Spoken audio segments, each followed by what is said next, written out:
ሰላሙ አለይኩም ወረህመቱላሂ ወበረካቱ ድና የተከበራችሁ የዩሱፍ ሚዲያ ቤተሰቦች እንዴት ናችሁ? እኔ በጣም ደህና ነኝ። እንዴት አላችሁ?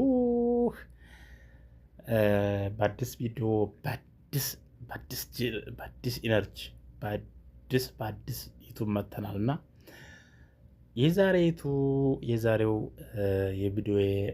የዛሬው መልእክቴ ምን ይላል መሰላችሁ? አላህ የቅርቢቱን ህይወት ከገለጸበት አንቀጾች ይላል።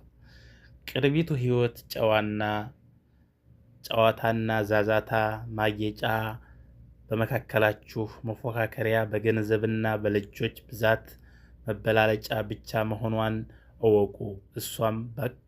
እሷም ቡቃዩ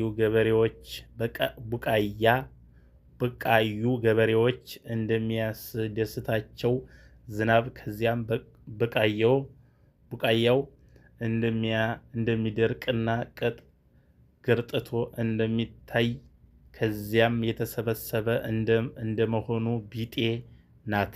በመጨረሻይቱም ዓለም ብርቱ ቅጣት ከአላህ ምህረት ወደየት ውዴታ አለ። የቅርቢቱም ህይወት የመታለያ ጥቅም እንጂ ሌላ አይደለችም ይላል። እና ከዚህ አንቀጽ ምን እንረዳለን መሰላችሁ? ዛሬ ማለት ነው ዛሬ ላይ እንደምታዩት በቃ አሄራን የሚያስታውስ የለም። አላህ እኔንም ጓደኞችንም ወንድሞችንም ሁላችንንም ሙስሊሞችን ወደ ነፍሳችን እንድንመለስ አሄራ እንድናስታውስ በቃ ልክ አላህ ይህንን አንቀጽ ሲገልጥበት ምን አለ? ልክ ቡቃያ በቅሎ ብቅል አዘን ቡቃያ አሁን ተጋባት ላይ ታችሁ ከሆነ ይበቅላል።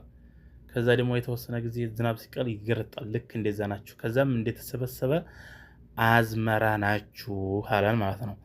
አላህ በዚህ አንቀጽ ላይ የተጠቀመው ማመሳሰል ገበሬዎች የሚያስደስት ዝናብ ፍሬ ያፈራል፣ የሚያስደስት ዝናብ ፍሬ ያፈራል ነው። ደርቆም ይገረጣል አላ ማለት ነው እያለ ያለው በምሳሌ ነው። ገበሬዎችን ያኔ በምሳሌ ገለጸልህ ማለት ነው። እና ዝናብ በማግኘት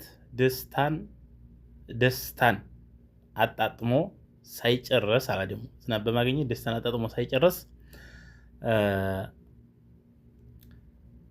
የበቀለው ሳያፈራ ቡቃያው እንደሚደርቅ ተምሳሌት ማለት ነው። እንደሚገዝ ተምሳሌት። ሱብሃንአላህ። አንድ ገበሬ የለፋበትን ሰብሉን በቅጽበት ደርቆ ሲመለከት ከሚሰማው ስሜት ጋር ሙሉ የኛ ህይወት አነጻጸራት። ጨዋታ፣ ዛዛታ፣ ማጌጫ፣ መፎካከሪያ፣ መበላለጫ፣ መጠጥን ማመጣጠን ሲለፋ የሚኖረው ዓላማና ትርጉም ይጎዳሉ። ሲጀመር የሰው ልጅ የመኖር ትርጉም እንዲኖረው የፈቀደለት አካል ማን ነው?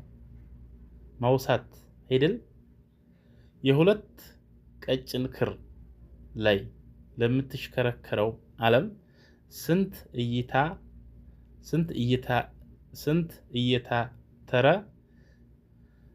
እየታተረ